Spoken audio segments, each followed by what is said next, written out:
It's the Fightful MMA Holy Smokes podcast with Showdown Joe and Sean Ross Sapp.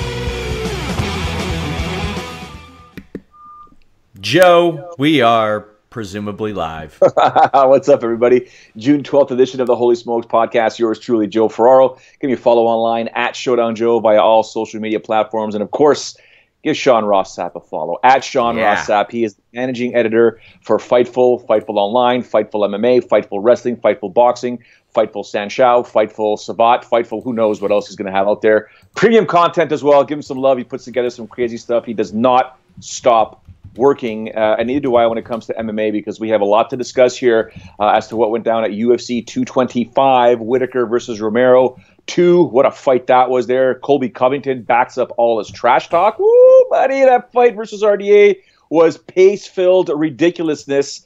I would like to discuss CM Punk at length, and I'm sure Sean will as well. We'll get that going as well. Holm with a masterful mixed martial arts performance against Megan Anderson, and an even better post-fight interview. If you didn't see that, it was heartwarming to say the least. Apparently, Kevin Lee's going to join us. That'll be fun, most likely. Rashad Evans takes a knee. At this point here, I know I've defended him and said he's not going down with these weak shots like we saw with Chuck Liddell and other fighters. We will discuss why potentially it's time for the former UFC light heavyweight champion to hang up the gloves.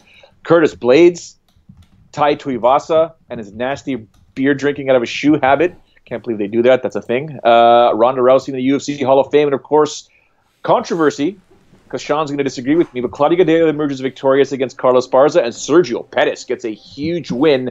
Lots to discuss in the world of mixed martial arts. Sean, where do you want to kick things off? I want to kick things off by telling people to visit our sponsor at omghee.com. That's OMGHEE.com. It is cultured butter. It is delicious. Off the air the other night after I promoted ghee, James Lynch was like, I use ghee. I cook everything in ghee.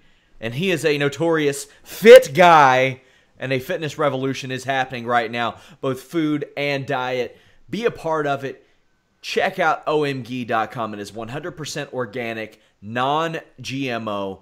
They leave you with some great, rich, golden, pure butter fat. And they have a deal for Fightful viewers.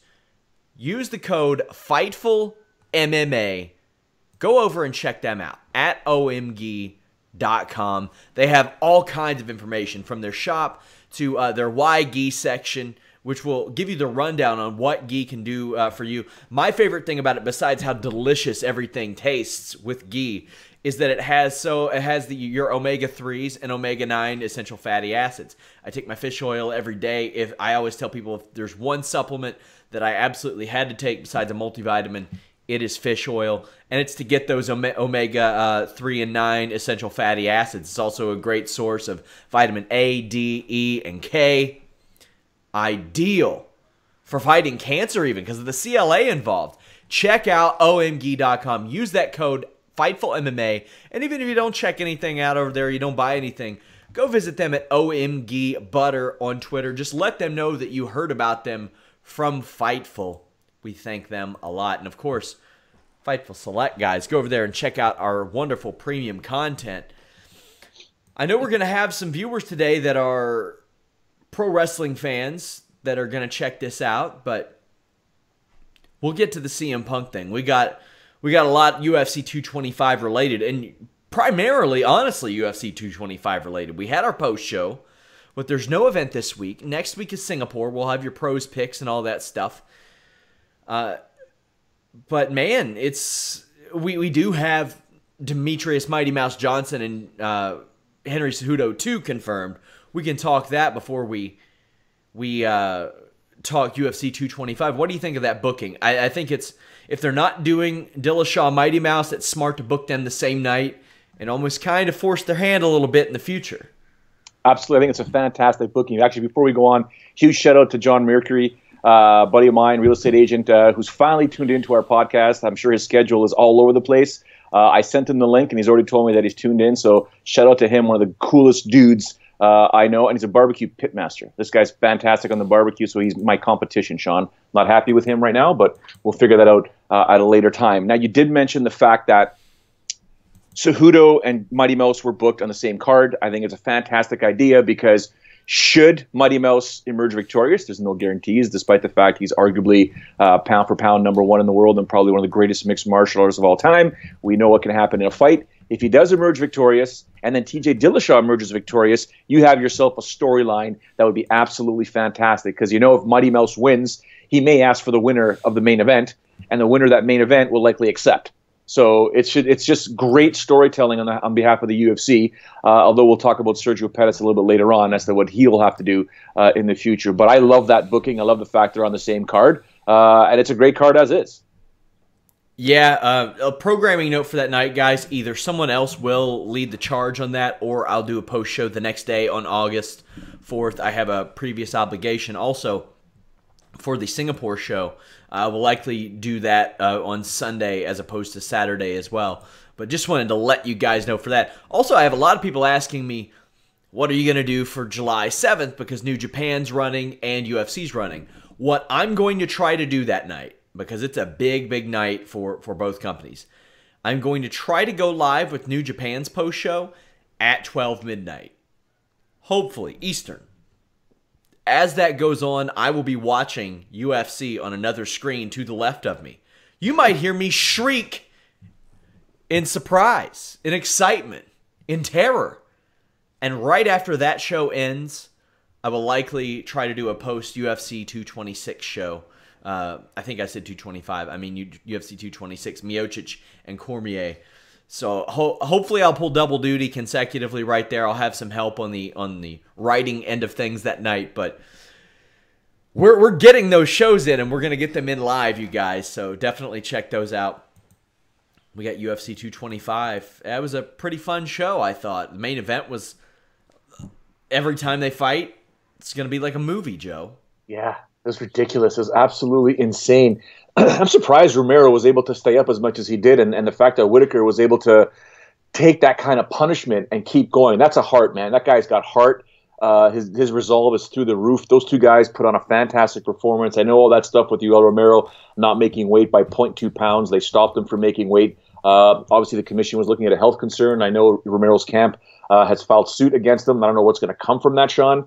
But, man, I could watch those two fight every other pay-per-view. I mean, it's crazy. It's absolutely ridiculous. It's like a video game, and it just shows what the human spirit can endure and unleash when need be. Whittaker apparently broke his hand very early. He has to have hand surgery. That sucks because, I mean, we've already had to deal with all these interims and all these ghosts around the middleweight division, and now the guy breaks his hand. Fortunately for him, this division is kind of where the welterweight division was just about a year ago, where it's like, okay, we need a little bit of time to develop a contender. Yoel Romero ain't that. We'll get into the action of the fight, but the man has somehow or another missed out on 3 straight title opportunities. He lost to Robert Whittaker. He lost to Robert Whittaker. Also, he missed weight, but then he missed weight in an interim title opportunity as well. That's 3 straight opportunities. It's time to move on. And if I were him, I know some people are saying, well, maybe he's not as big as the other light heavyweights. That doesn't matter. That doesn't necessarily matter. With his credentials, I think that he could do just fine at light heavyweight. All due respect to Sam Alvey. All due respect to Sam Alvey. Sam Alvey was a middle-of-the-road middleweight, and he's the number 15 light heavyweight right now. You throw Yoel Romero and Tyson Pedro in there, you can sign me up right now. I'll watch it tomorrow. You throw Yoel Romero and Dom Reyes in there, I'll watch it tomorrow. How about Volkan Ozdemir and Yoel Romero? How about Shogun and Yoel Romero? Yeah, go ahead. Put me in there. I think it's time for him to move on. And this is what I have been screaming this from the rooftops for about 3 months now. That middleweight division, I wish I could get a snapshot of the rankings, like maybe last July, and compare it to what it'll look like probably September, October. Silva, gone. Bisping, gone. Romero might be gone. Rockhold might be gone. I think Weidman would have been gone if all this hadn't unfolded. I think Weidman was really close to maybe moving up to 205 for his career, but now it's the smartest thing for him is to stay there because of all the movement that's happening everywhere else. Our boy Elias, he about to be ranked number 3 just because everybody's leaving. Everybody's leaving. So, what do you think the future holds for a Yoel Romero? Because it's far too early to tell what the future holds for Robert Whittaker in this title picture.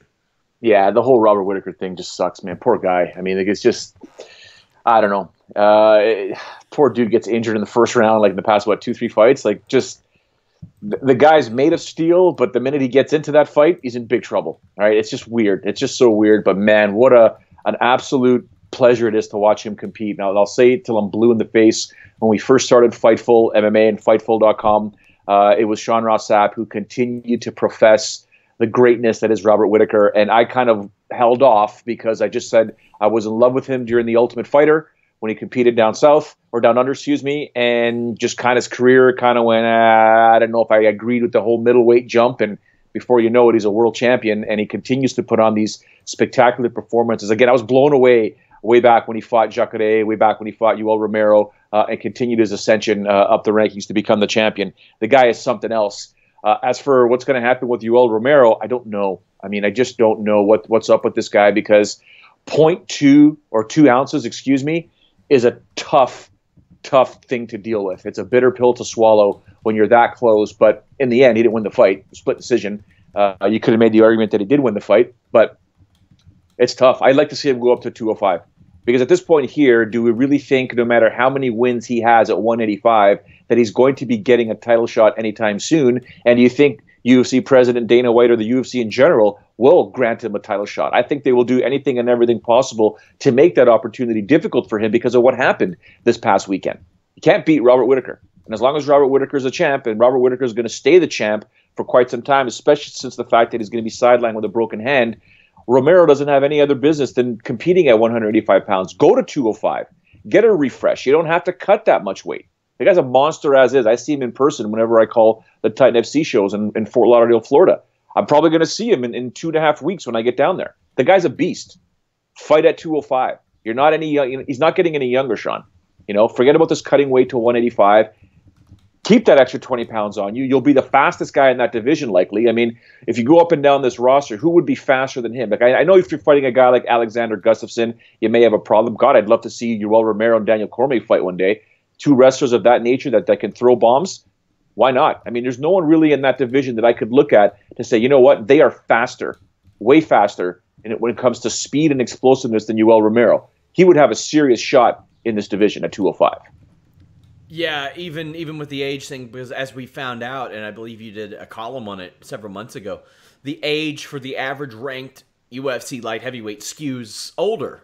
And I think actually middleweight is the like when you start at flyweight and you go down or you go up those divisions, it's almost like a staircase up in age, with the one exception being middleweight.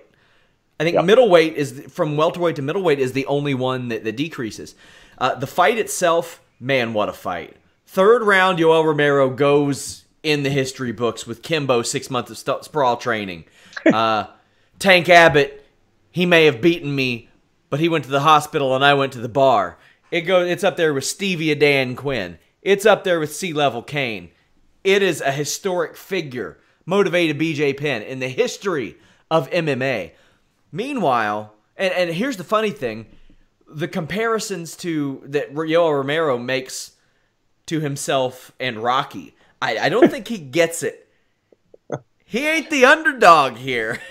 He's not the guy that used to fight at 170 pounds. Like, we're talking about a guy who used to fight at 170 pounds and wasn't good there, beating a guy that we're now talking about in his mid-40s, former Olympian, should probably move to 205. But Yoel Romero thinks he's the underdog. Robert Whittaker was a total underdog, but by the 3rd round, Romero kind of was an underdog because he got his ass kicked so bad. But still, Whittaker had broken his hand. This was just such an awesome fight, Joe. Yeah, it was ridiculous. And I remember, I hope you guys understand that when I say that some of these Cubans down in Florida, they operate on a different frequency than what most people would kind of look at and say, okay, here's the standard, here's what you need to follow, here's what you need to do. Trust me, these guys at Titan FC, whenever they're around, they operate on their own clocks, man. They operate on their own whatever they want to do. You know, if you've watched the UFC long enough, as an example, okay, you've watched it long enough, you know pretty much. You know, Sean rips it apart every so often when he says, you know what, they're not cutting down the time, and I agree with that. But everything is systematic. You know exactly what's going to happen. Say, sorry to cut you off. This week's was way too much. They started at 6:15. They ended at 1:30 a.m. 1:30 a.m. Now I get it. UFC doesn't book for me. They don't book for me. I didn't get to bed till 5:30. I had some other shit going on. Had a huge wrestling story, but man, that's so long. So long. My apologies. Go ahead. No. Listen. The argument that the one piece that I wrote for Fightful a while ago, talking about the stick and ball sports, the big four sports in North America, and their time frames for quote unquote their sport, their event.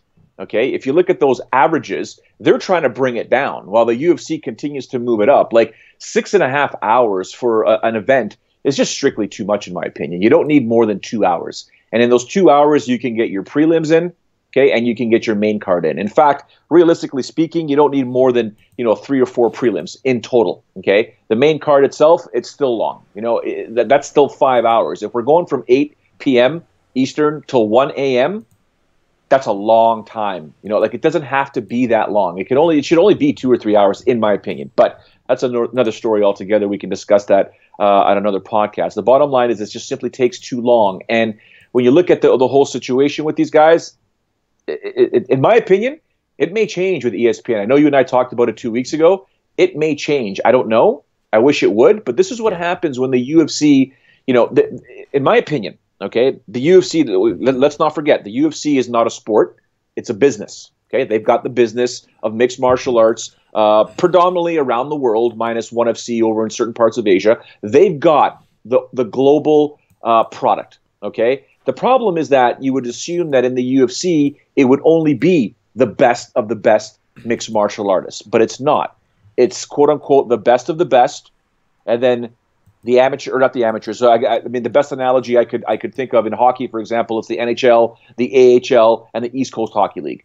If you're looking at baseball or if you're looking at football, you've got the NFL, and then you've got the leagues underneath, whether it's college ball or whatnot. In MLB, it's the pros, big leagues, and then AAA, AA, A. They've got all of those tiers within the UFC right now. If they would just get rid of the lower tiers and stick with being the premier, quote unquote, Super Bowl of MMA, it would be a completely different sport and a completely different product altogether. Lead those lower tier fights for Dana White's Contender Series. As an example, bring them down to Titan, send them elsewhere, LFA, whatever. Just come on. As far as the middleweight title picture goes, it really needs some clarity. I mean, once you get past, okay, you can't even really get past. Once, other than Kelvin Gastelum in that top 10, it's essentially win-loss, win-loss, win-loss, or lose a couple, win a couple. That's the situation. It's Kelvin Gastelum, who was supposed to be on standby for this show. But Dana White speculates has some personal issues. So we'll see how that goes. You can't rematch Gastelum with Weidman in the meantime, I don't think. I mean, maybe you could, but that doesn't make a whole lot of sense. Weidman, I would think, needs to fight soon. It's been a year. That guy's been taking a lot of time out of the cage. Who do you got? Dave Branch is win-loss, win-loss, win-loss. Hasn't beaten anybody at that top level, but there he is at number 7. Derek Brunson loses with regularity.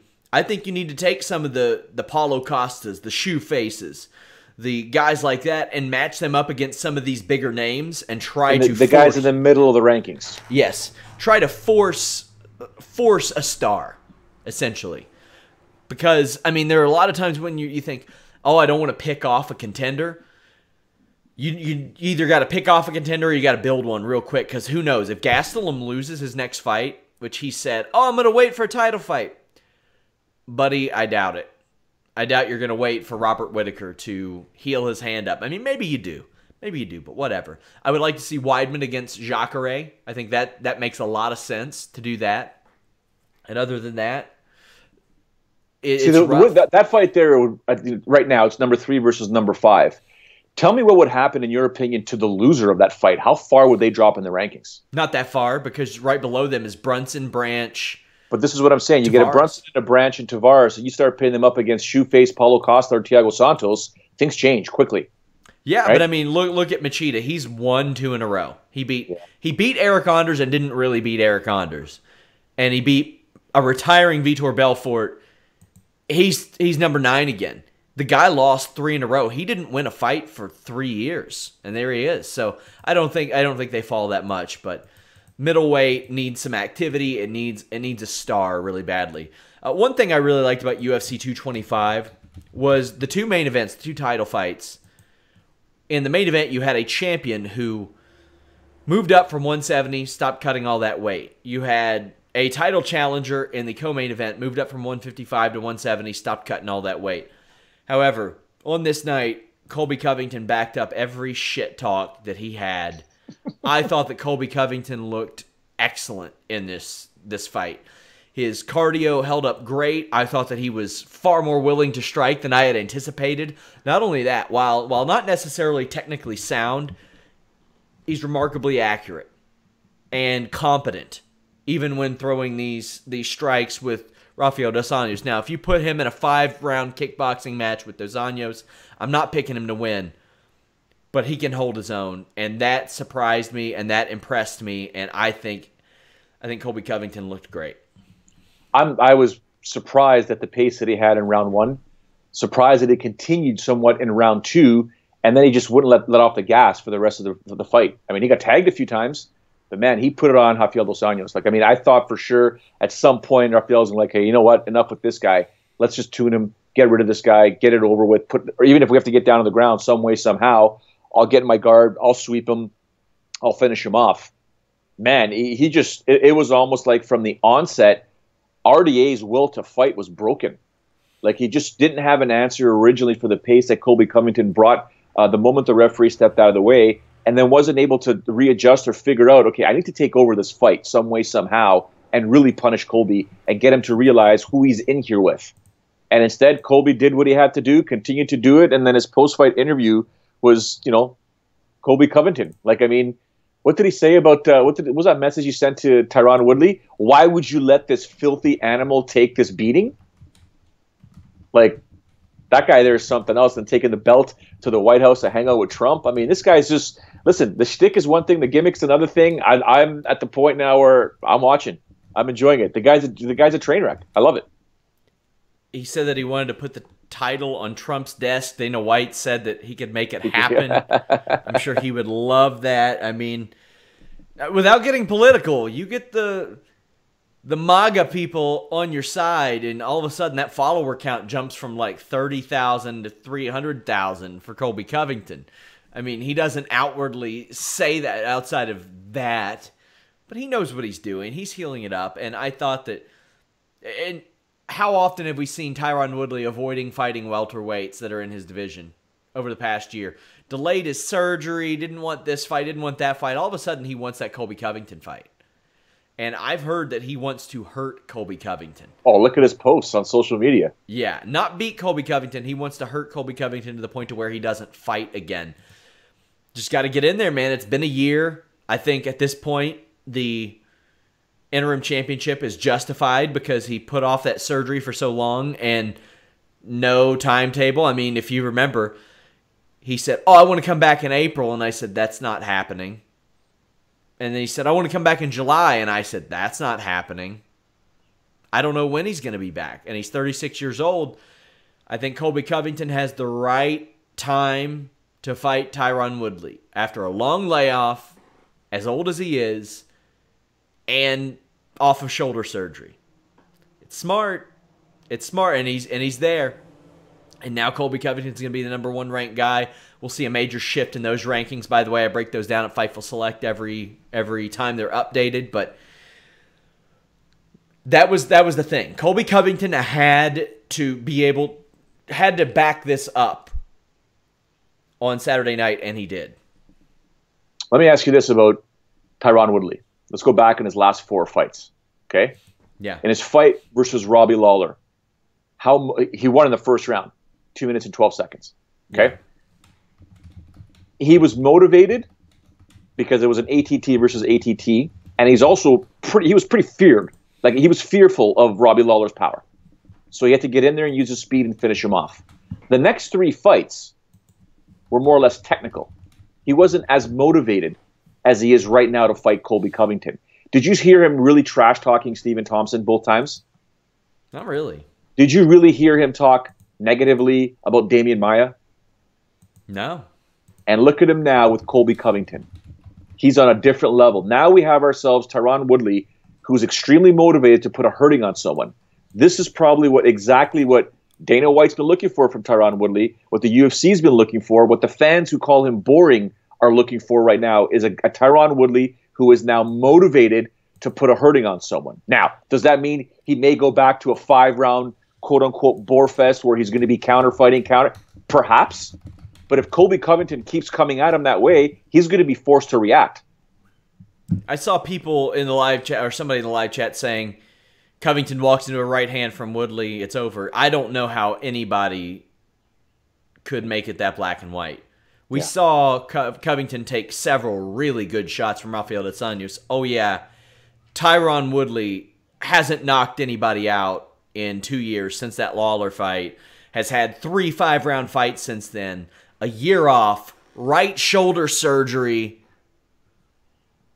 I mean, it's not as black and white as he walks into this, he walks into that. He's went 15 rounds, or 25 rounds, I think. No, 15 rounds since his last knockout. It's just not that simple, man. It's not that simple. And Colby Covington striking more competent than Damian Maia's. Also, Stephen Thompson didn't have a grappling game. I'm not saying that Colby Covington has some wild kickboxing game or anything, but it impressed me with what he was able to deliver and what he was able to do, and even the shots he was able to take to get those entry-level shots. That was impressive, and I would be interested to see who's wrestling negates who, but Colby Covington just he did a lot right the other night. Also, Holly Holm did a lot right the other night. She was dominant. And I said she needed this win, and I thought she was going to get this win. There was nothing to me that indicated that Megan Anderson would be able to win this. Also, that long layoff. Good that she's in the UFC. You can get that Cindy Dandois fight, rematch, whatever. They've been talking a little shit back and forth. But Holly Holm and Amanda Nunes, possibly next, if Amanda Nunes doesn't fight Cyborg. But it's kind of weird to me. In my head, I thought Holm and Nunes had already fought. They hadn't. But it's just because Holly Holm's fought everybody. But Holly Holm looked incredible, busting out the wrestling game, showing a new angle at age 36. Good for Holly Holm. Yeah, I mean, I was sitting there looking at her before the fight even started, the way she made her way to the octagon and then pacing back and forth. I know she does it all the time. It just looked different today. And I joked with a friend of mine, I'm like, that's kind of what I look like when I have to go to the public bathroom and someone's in there and I'm pacing back and forth. Like, can you please just get out of there real quick? But she was on a mission, man. She was on a mission before that fight. It didn't seem like anything was personal with Megan Anderson, other than the fact that Megan said she's not afraid of anything that Holly was going to bring to the cage. And by the way, Megan versus Cindy Dandois, I think Megan takes that rematch. Although she lost the first time, I think she takes that rematch versus Cindy. I got all the time in the world for Anderson. I really do. I think in that opening exchange, she informed and made it very clear to Holly Holm, you need to be careful if we're in this situation again because you're eating another knee, and I got some power behind me here, right? But Holly Holm adjusted, which is what you're supposed to do in a situation like that, was able to recuperate, and then just put an absolute hurting on Megan Anderson and just showed all kinds of skills and, just she's such a good soul and just did a fantastic job. And I love that post-fight interview. But yeah, Holly Holm now is in a situation where, what do you do? Do you go to 135 for that title shot? Do you stay and get that Cyborg rematch? She's in a situation where she's got options now, despite being, at an age where, it's great that she has options now, because she's getting to an age now where, eventually you're going to have to call it a career. Yeah. But her trajectory right now has potentially 2 title fights in her future at 2 different divisions, which is kind of cool. And you could sort of speed up your retirement and your legacy by winning both titles back to back and then calling it a career and potentially go down as one of the greatest of all time. Holly Holm's gain is also Amanda Nunes's gain because Amanda Nunes also has those two options. She can fight Holm or Cyborg, so that's good for her. You know, I didn't really notice until looking at the card that all the main card were decisions because they were pretty good fights. Yep. Tai Tuivasa, I think a little bit of a blueprint on him was created, although his cardio held up. I would like to see him refine his uppercut because there's no reason that as many of those landed, they shouldn't have knocked out an Andrei Arlovski who... You know, as weird as it is to say, I don't think Arlovski is hurt by this a bit. He stood in there with a guy who's been knocking everybody out for 3 rounds, and Arlovski has proven over his last 4 fights especially that he doesn't have a glass chin. Sometimes he just runs into people who hit really hard, you know, like Overeem, like Miocic, like Ngannou, like, who was it? Brett Rogers, like Fedor, like Karatanov. If you get hit by those guys, most humans are going to get knocked out. So for Andrei Arlovski, I don't think it really hurts him. He is in pretty much the same exact place he was before. Not near a title shot, but not out of the loop. You know, he's got at least 2 or 3 more UFC fights in him if he wants it. And that's if he loses all of them. If he wins one, that's an extra 3. That's almost an automatic 3-fight extension for him. But Tai Tuivasa picking up the win. It's good for the division, but he's got some things to work on. Yeah, and it's something that was eventually expected. They put him in there with a veteran, right? And you just got to give the kid time. And if we would have seen him blown, you know, just destroyed Arlovski the way, you know, we thought maybe, you know, like Ngannou did, right? Different story altogether, right? Now, Tuivasa's still on the upswing.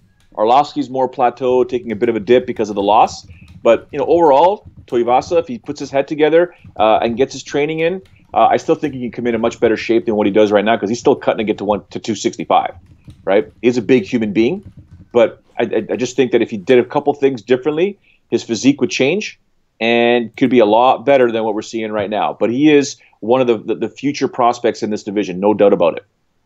Shout outs to our friends at Pro Wrestling Unlimited. They do a lot of great work with us as well. People are still on this, it's black and white. Maya is dangerous on the ground. Colby a non-factor submission offense-wise. Wonder Boy's an all-time level striker. Colby will run into a shot, mark it down. I just think that's a stupid assessment. Guy's coming off a shoulder surgery. Colby Covington is a fantastic wrestler and a competent striker. There's some great power out of Tyron Woodley. Like, he's not like some K1 level kickboxer or anything. Like, he just not that. Just not that. Like, I don't know who would win the wrestling exchange there. Is Tyron Woodley some sort of submission threat that I don't know about? No. Not since, like, maybe his Strikeforce days when he was facing absolute scrub-a-dub-dubs. But, I mean... He was coming up the ranks back then. Come on. Yeah, I mean... Colby Covington used to tap out people all the time whenever he was in the lower levels. I mean, in the UFC, he's got like 2 or 3 submission wins in the UFC, and I don't see Woodley with any of those. So, I mean, it's not black and white. It's a very close fight, especially considering the surgery. Also, a very close title fight was that of Kevin Lee against Tony Ferguson. He is looking to earn his way back up through the rankings. Take a listen.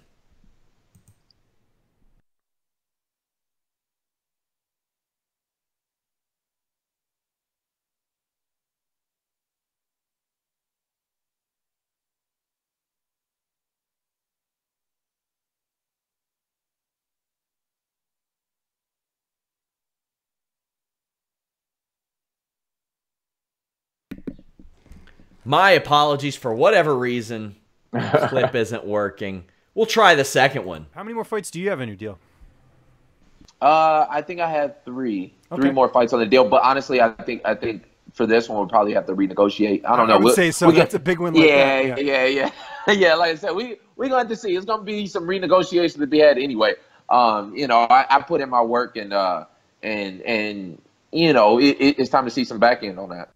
Neither of us are doctors, clearly, but Tony Ferguson obviously had his injury, and he's sort of the other factor out there.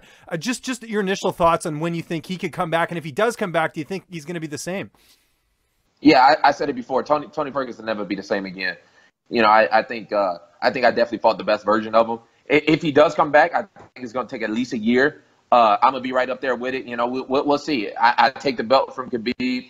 You got Tony sitting on the outskirts. You never know what Conor's doing.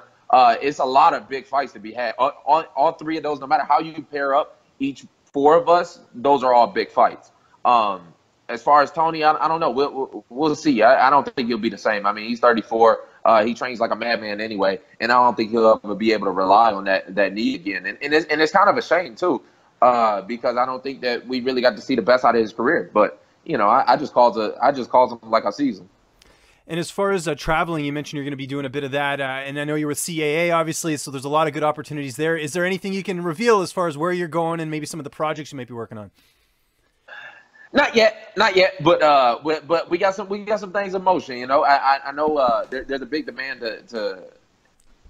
I think the longer running shows, you know, doing something like that pertains to kind of like Joe's show a little bit. You know, obviously I don't have the expertise or the level of experience of Joe Rogan, but let's say I like to take what works, modify it a little bit, and then spit it back out and evolve it. So that's kind of what I'm looking to do right now. We run it by a couple of different show ideas. So you know, they'll just have to stay tuned.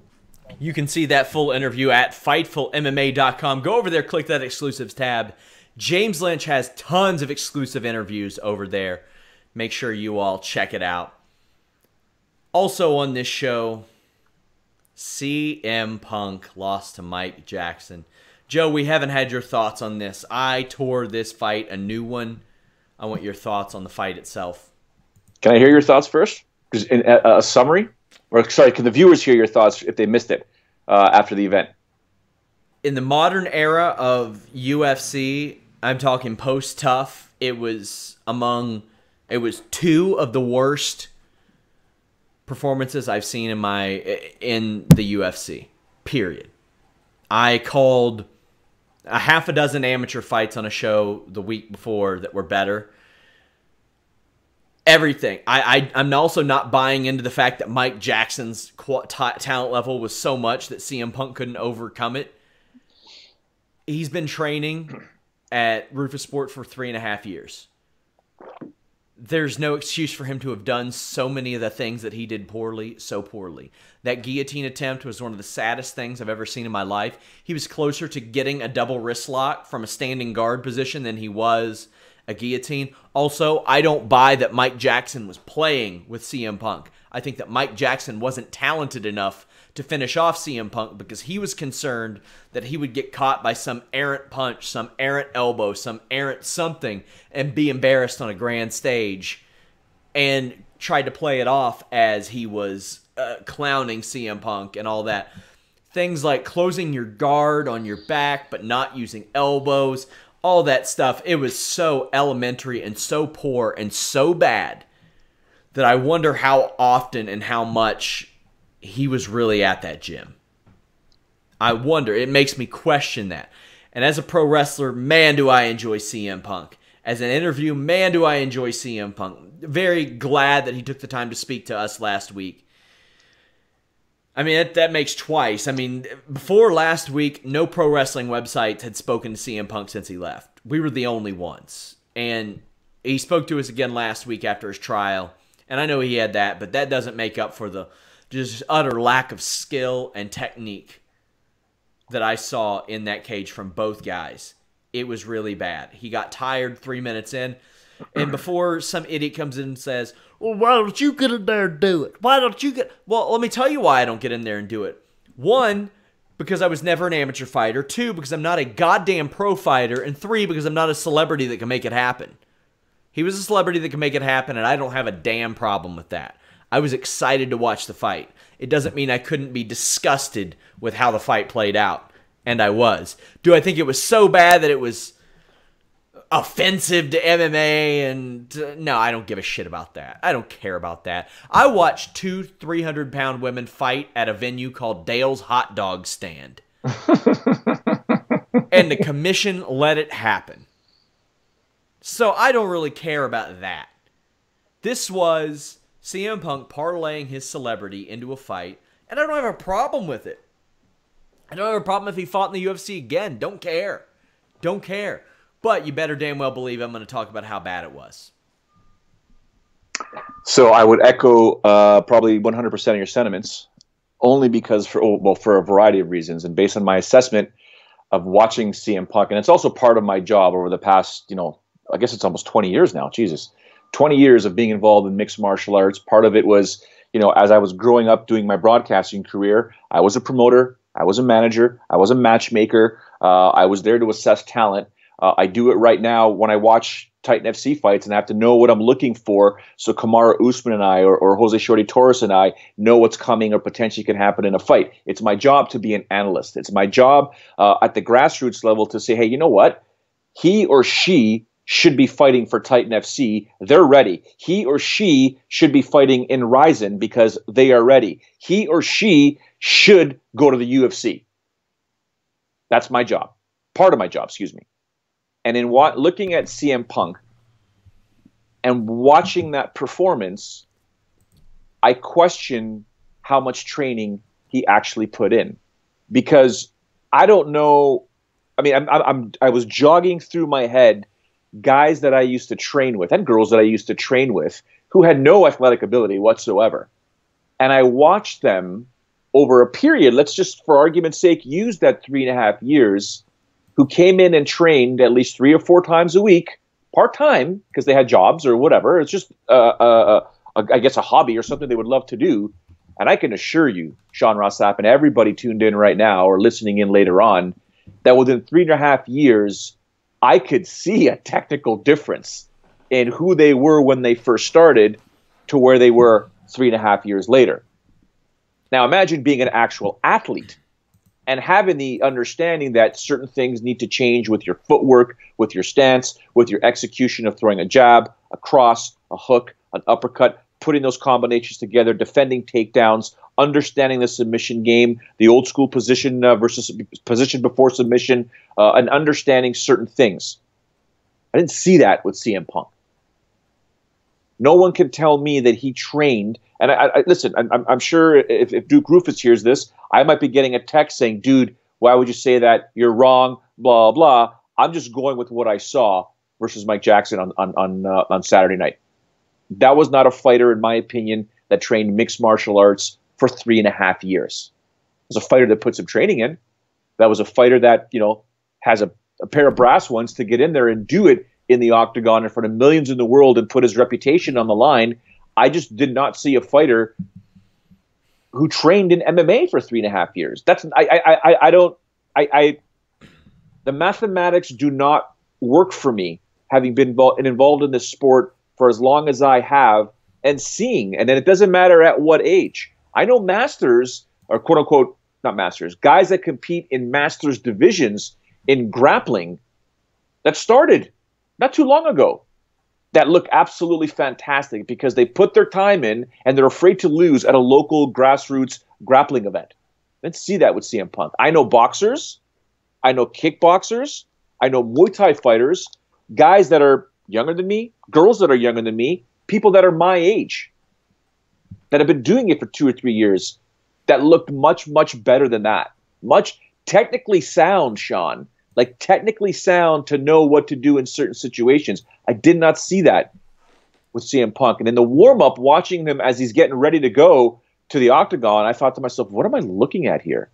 And then in the preview stuff that we saw from the UFC that they were showing in the countdown shows and stuff like that, I literally said to myself, they're showing the worst part of his training so that people are like, or so that his opponent's probably like, I'm going to kill this guy, I'm going to kill this guy. We're going to be blown away by what we see on Saturday night.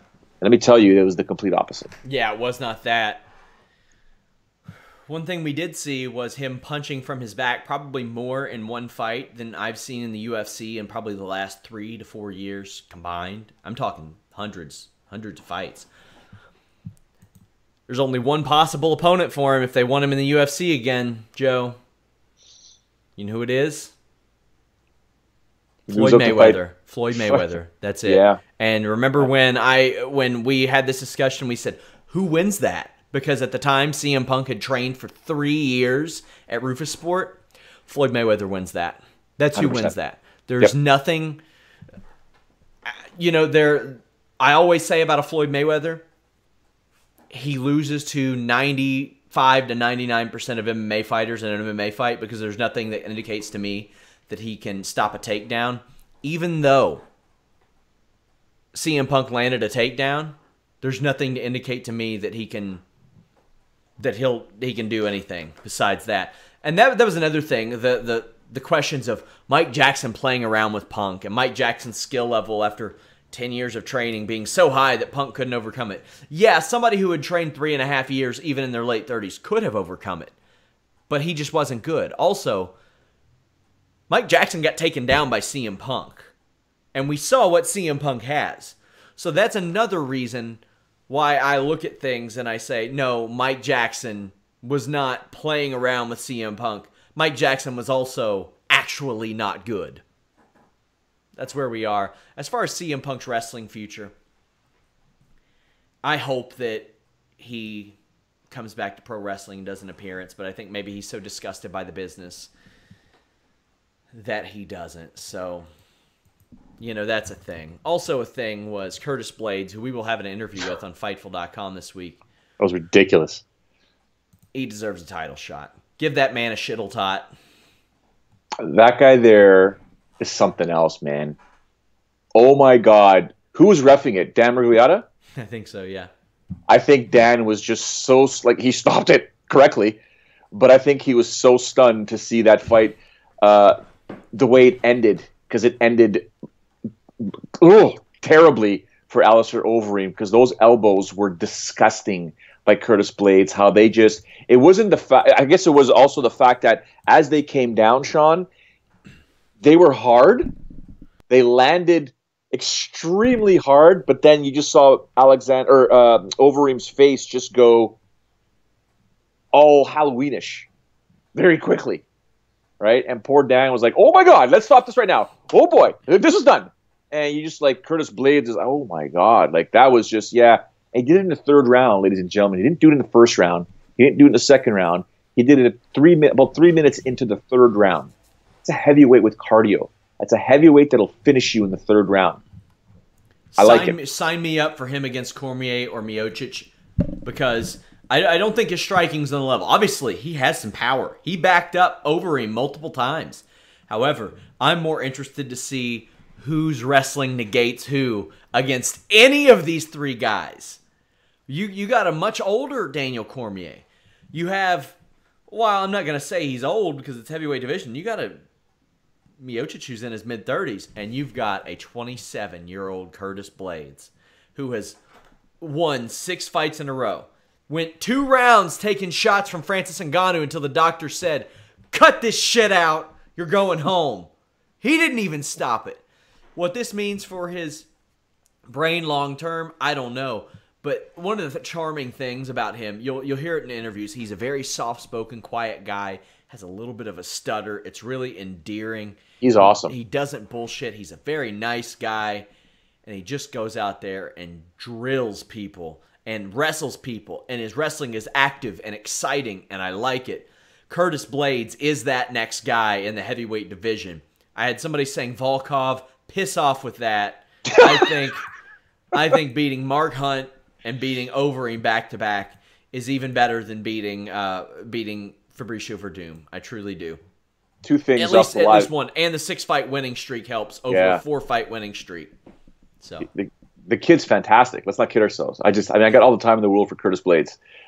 2 things off the live chat. I know you guys are going crazy on there. Just to go back for a second, D&D said Floyd versus CM Punk or Tuivasa Spit Shoey. What is worse? That Spit Shoey thing disgusts me. Yeah, I would much rather watch Floyd versus CM Punk. And the second thing that I want to bring up is, I think it's a fair question. Blaydes versus Ngannou.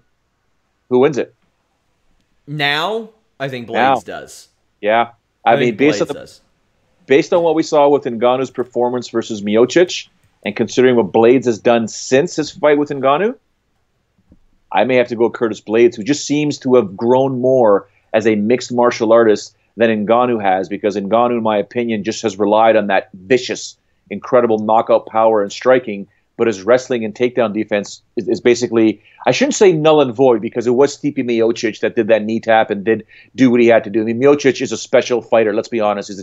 heavyweight champion of the world. But when we look at Curtis Blaydes versus who he's competed against and what he's done and the different ways that he's won and recovered from bad situations, I'm going to give the edge to Curtis Blaydes. I'm not going to lie to you. That's a rematch I want to see. I like that. I think that Blaydes should get a title shot first because, well, I don't know. I mean, it depends on how everything pans out because that is a month away. But, yeah, I don't think you should knock off Blaydes. I think the true contenders are hard to come by in the heavyweight division, but I want to see that fight eventually. Gadelha defeated Esparza. You said you were going to disagree with me. Yep, here. Carlos Esparza won that fight. I could see it. I could definitely see it. Carla Esparza surprised me, and I think she surprised herself. I don't think that she thought she had that right overhand, or that overhand right in her. And in between rounds, her corner said, "We're going to keep doing that." So it was Gadelha trying to grapple Esparza, and Esparza trying to strike with Gadelha, which I thought was just a fascinating aspect of this fight. Gadelha picks up the win. The emergence of Rose Namajunas as champion has done for that women's division what anybody beating Mighty Mouse would do for the flyweight division. But Esparza now pushed a little bit further back, although I don't think too much back. And Gadelha is in the hunt, in my estimation. It's been 2 years since she's had a title shot. And I think with another win, she could get herself right there.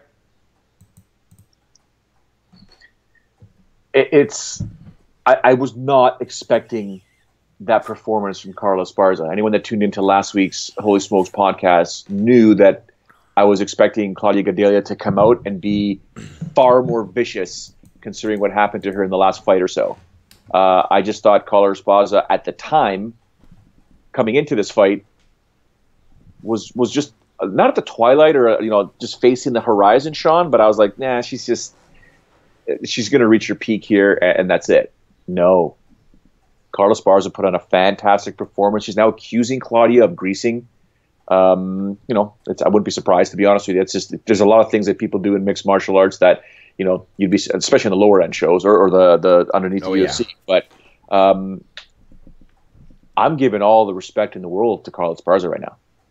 That was a fantastic performance, and I gave her the fight. I scored the fight for her. I was in utter shock, to be honest with you. I didn't think it was a blowout that she deserved a unanimous decision. It was a close fight, and based on the unified rules of MMA, I can understand why people may go one way or the other. I just think she won that fight, and she's still a contender, man. She's back. Yeah, I agree. I do agree.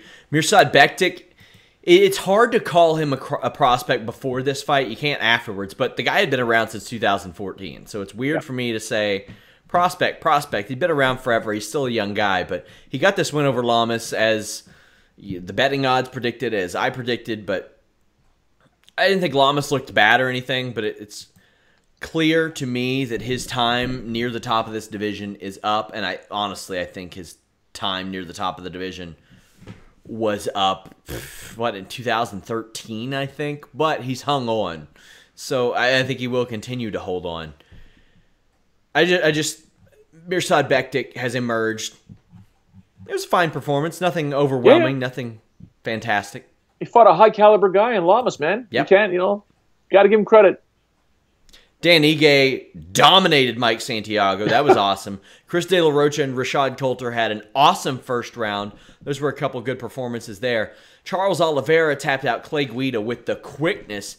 And I don't think it's like a sign of Clay Guida's coming to an end or reaching a wall or anything. It was just dumb. He went in and didn't protect his neck. Told you last week, Oliveira early, Clay late. Because Oliveira will fade.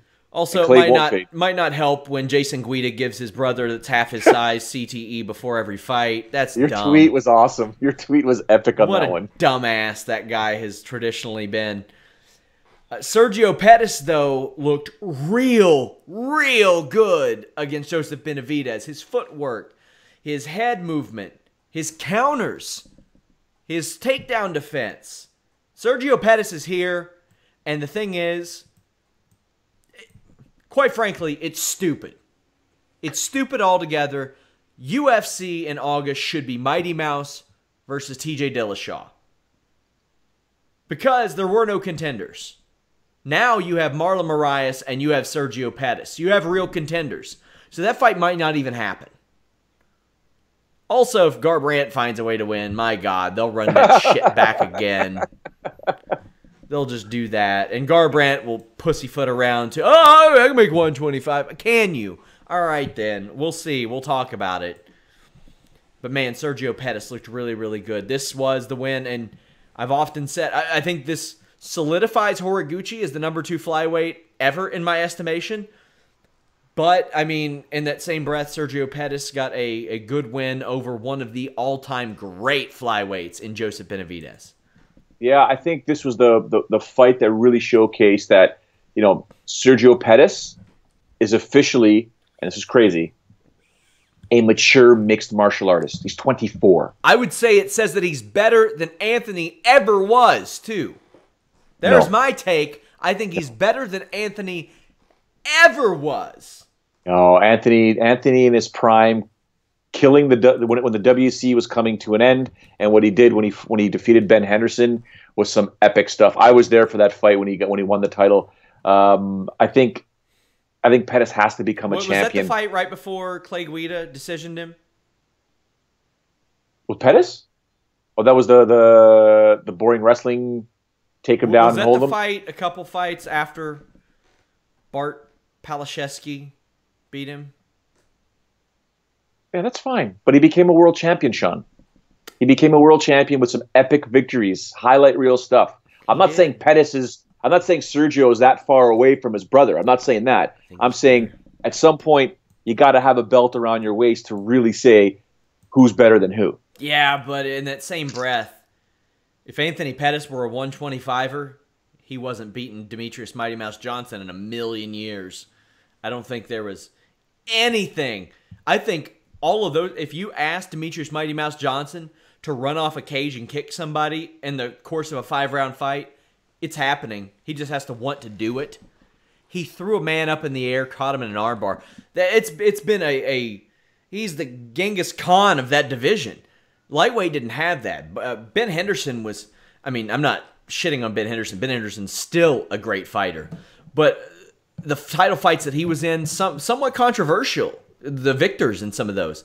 Well, the Frank Edgar fights, yeah. Yeah, and I think that Anthony Pettis, I don't want to say had an easier division or anything like that, but I would say that Joseph Benavidez may have been a bigger win for Sergio Pettis than Ben Henderson was for Anthony Pettis. Now that can be debated because Joseph Benavidez never reached that mountaintop either. I'm just saying, man, the only two people to ever beat Sergio or ever beat Benavidez are Dominic Cruz and Demetrius Mighty Mouse Johnson, and now Sergio Pettis is in that company. He joins that, and I don't know. I mean, it's certainly up for debate. I definitely think that's up for debate. I'm not completely opposed to the idea, but definitely, man, considering that Sergio's 24 and he's got room to work. He's got room to work. Yep. He's 24, like I said, and we've seen this was for me not the coming out party. It was the solidification of this guy's the real deal. This guy, he's great. He's fantastic. I still think he's got to beat Henry Cejudo some way, somehow. But would I like to see him in a title fight versus Mighty Mouse? Oh, hell yeah. I like to see it. I don't think he wins. I mean, no one's beating Mighty Mouse anytime soon. Except, well, I should never say that, but you never know. But yeah, that performance was something else, man. He was absolutely fantastic. Somebody who doesn't have a lot of time is Rashad Evans. He needs to hit up omg.com and use that Fightful MMA code. Just enjoy retirement, my friend. He got beat with the quickness. Man, Anthony Smith is a huge light heavyweight. How did he make middleweight? Hoo boy. It's time. Rashad's got to go. And Anthony Smith calling out Sam Alvey, smart in so many ways. Ranked opponent, a guy that people are starting to know, former middleweight. Very, very smart. Yeah, he's got, listen, at some point there, these guys with their MMA math and calling out, they're getting it. They're understanding it, and Anthony Smith got it. That's a perfect call-out and a great opportunity to say, you know what? Sam Alvey's doing this. Sam Alvey's calling out this guy after every fight. No, you're fighting me. You should fight me. And I'm sure Sam Alvey would have no problem to say, okay, let's do it. Dana White's teasing John Jones versus Brock Lesnar. It's a hell of a fight to make if you can make it. They can pass their drug tests and everything. That is a UFC pay-per-view headliner that will do well over 1 million buys. 100%. 100%. Yeah. Do you buy that they can make it happen? Yeah. If they put on Floyd Mayweather versus Conor McGregor, yep, anything can happen. I'm with you. Anything can happen. At this point, I don't doubt Dana White. I mean, I agree with a lot of his decisions and his some of the stuff that he does, but he can get a deal done. John Jones's manager is hoping for a USADA ruling soon, by the way. Greg Hardy debuts on the Dana White Tuesday Night Contender Series tonight. Will you be watching? No. Coaching soccer.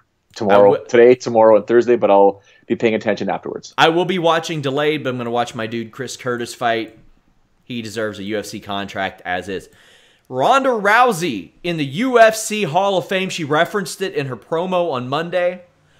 By the way, quite a promo by Nia Jax, I thought. In order to make her seem like she had more of a chance against Rousey, they said, headbutts are legal in pro wrestling. Strikes to the spine are legal in pro wrestling. Knees to the head of a downed opponent.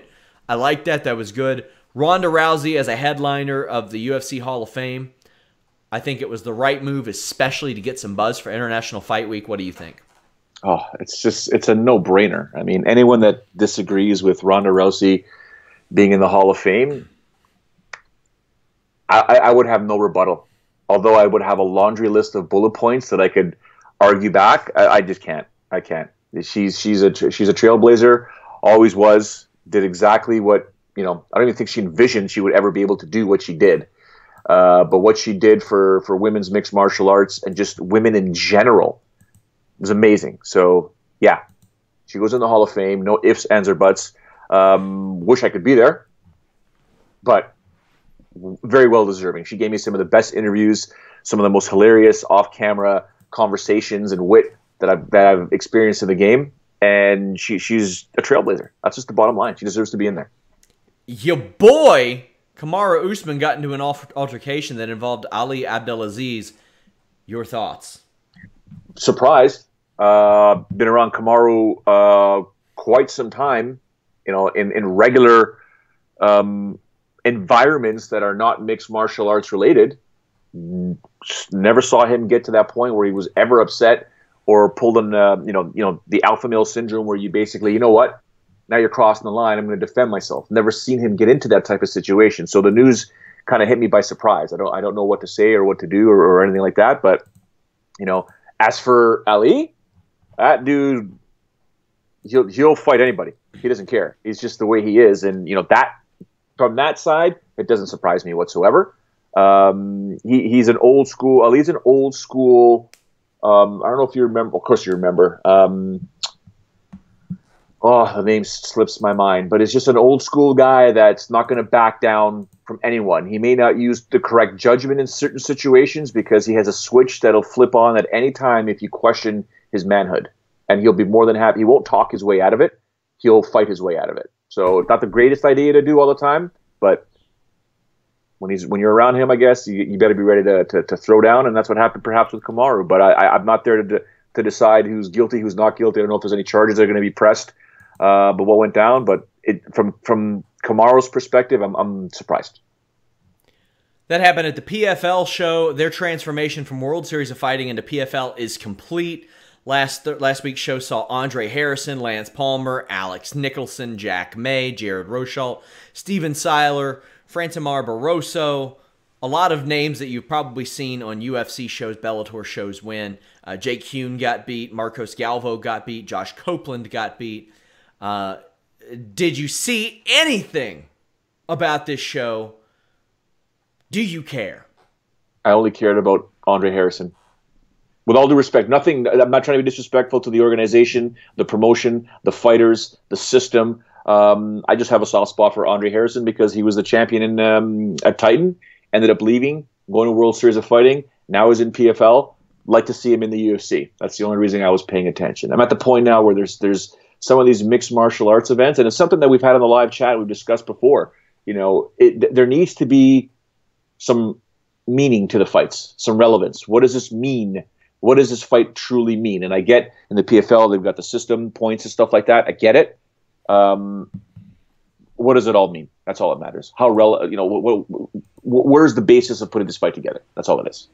You buying or selling it? Tyron Woodley says he wants to return on August 4th. That is less than 2 months away in LA.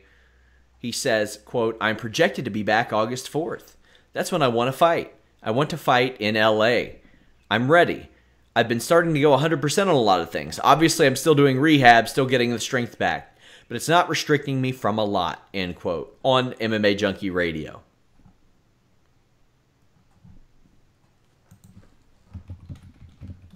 Not buying it. I think it's UFC 228. Yeah. I think love to see him back. Not buying it. Don't know where 228 is going to be. I know 229 is going to be in Vegas. Nothing announced really for either except for Yair and Zabit, but I think he comes back then if he's ready to come back, because you can't ask Colby Covington to turn around essentially 7 weeks later and fight Tyron Woodley. I mean, you can, but he doesn't have to say it. He's got presidents to meet and all that stuff. Joe, what do you have going on this week? No big MMA this weekend. Yeah, lots of family stuff, but of course, despite our performance at the tournament on Saturday at the soccer festival, the boys got some drills to work on this evening and tomorrow and on Thursday. So soccer, my coaching three nights a week, sometimes 4, and it should be fun this weekend because the weather, Sean Sapp, in Toronto, north of Toronto, is finally summer weather. It is either I've got to get out, and we don't have much time here. We don't have much time because we either have to hit a lake because you've only got 2 months to do it, or we take advantage of the pool that I put up in the backyard and open it up to anybody and everybody, family, friends-wise in the neighborhood. Come on over and let's just enjoy the tiny amount of summer that we get up here. Guys, next week we will break down UFC Singapore, the preview. It's Donald Cerrone versus Leon Edwards. You also have Viviane Pereira on that show, a girl who I've been telling you all to look out for. Jessica Rose Clark against Jessica I. That is a sneaky ranked fight. Tyson Pedro and Ovin St. Preux, another top 15 fight there. You all can follow me at Sean Ross Sapp.